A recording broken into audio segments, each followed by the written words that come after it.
नमस्कार, DNP India में आपका स्वागत। मैं हूं आपके साथ राहुल चौधरी। लोकसभा चुनाव जैसे जैसे नजदीक आते जा रहे हैं, सियासी गलियारों में राजनीतिक चर्चाएं भी अपने चरम पर पहुंच चुकी हैं।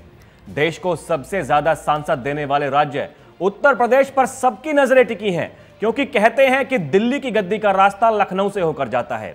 इसीलिए यूपी को जीतना किसी भी पार्टी के लिए बहुत अहम हो जाता है। बीजेपी यहां 80 की 80 सीटों पर जीतने का दावा कर रही है, जबकि विपक्षी गठबंधन इंडिया के मुख्य घटक दल समाजवादी पार्टी के मुखिया अखिलेश यादव कह रहे हैं कि 80 हराओ, बीजेपी हटाओ।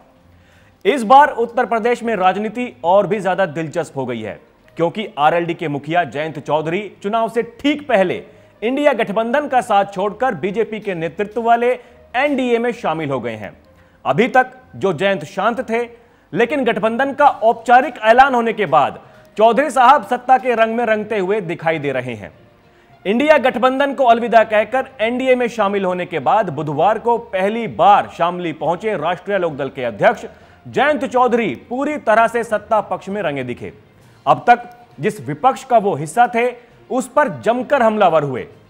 जयंत चौधरी ने दावा किया कि लोकसभा चुनाव में यूपी की सभी 80 सीटों पर एनडीए के प्रत्याशी जीत दर्ज करेंगे।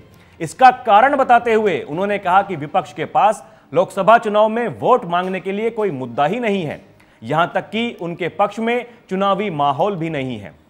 आपको बता दें कि जयंत चौधरी बुधवार को शामली क्षेत्र के कैडी और जलालाबाद गांव पहुंचे थे। उन्होंने साफ किया कि एनडीए में आरएलडी घटक दल के रूप में शामिल हो गई है। कैराना लोकसभा सीट गठबंधन में बीजेपी के पास है, इसलिए यहां बीजेपी के सिंबल कमल के फूल पर चुनाव लड़ा जाएगा। बीजेपी ने कैराना सीट से अपना कैंडिडेट भी घोषित कर दिया है। उन्होंने कहा, गठबंधन का साथ होने के नाते आरएलडी के कार्यकर्ता पुरजोर तरीके से गठबंधन कैंडिडेट को चुनाव लड़ाएंगे और जिताकर संसद में भेजेंगे। आरएलडी के बीजेपी के साथ आने के बाद कुछ लोगों, खासकर जाट समाज की नाराजगी सामने आने के सवाल पर जयंत बोले, मुझसे तो अक्सर जाट नाराज हो जाते हैं, मगर मैं उन्हें मना लेता हूं।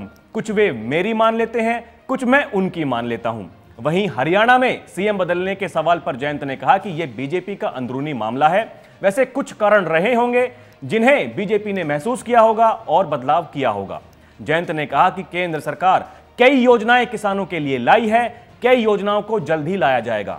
जयंत ने कहा कि सरकार में आरएलडी का जो भी प्रतिनिधि रहेगा, वो किसानों के लिए और बेहतर काम करने का प्रयास करेगा।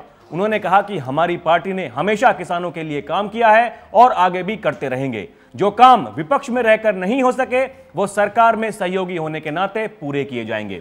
इस दौरान जयंत चौधरी ने अपने कार्यकर्ताओं के साथ बैठक करी और सभी कार्यकर्ताओं को चुनाव में जुटने के निर्देश दिए। तो इस तरह जयंत चौधरी बीजेपी से दोस्ती करने के बाद पहली बार सत्ता के रंग में रंगे हुए दिखाई दिए। आगे की हर तैयारी पर रहेगी हमारी नजर। अभी के लिए इतना ही। खबरों का सिलसिला जारी है। आप देखते रहें डीएनपी इंडिया। नमस्कार।